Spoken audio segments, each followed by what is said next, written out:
Sí, creo que hay dos grandes vertientes en esta reforma electoral integral,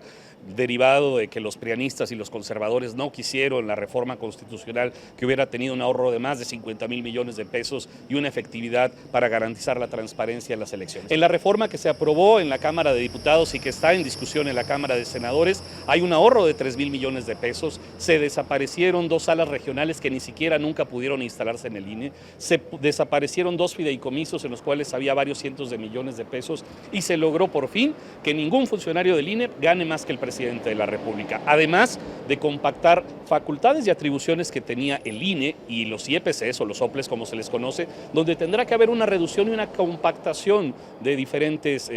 áreas, además como desapariciones de varias vocalías que estaban en los estados que solo generaban un mayor gasto. Desde ese punto de vista hay un ahorro sustancial que no afecta, y hay que recalcarlo, no afecta la elaboración de las elecciones. Y el segundo, que luego algunos compañeros como Alejandro Mojica decían que se iba a quitar el padrón electoral para dárselo a gobernación, no, queda en el Registro Federal de Electores y el padrón ahí sí no se toca. Ahora tendrá que implementar el INE un voto electrónico, un voto digital, y además que no se les exigirá ya su credencial de elector, sino con su propio pasaporte que acredita que son mexicanos mayores de edad o su documento consular, que puedan emitir su sufragio. Además, algo bien interesante, se ordena que en menos de máximo 5 años ya esté el voto electrónico en México, que estará integrada una comisión de diputados federales, el CONACYT y el INE, para hacer todo el planteamiento tecnológico y que en 5 años tengamos ya como realidad la alternativa del voto digital. Finalmente, el vocero de Morena en Durango respondió ante la acusación de la diputada blanquiazul Alejandra Felipe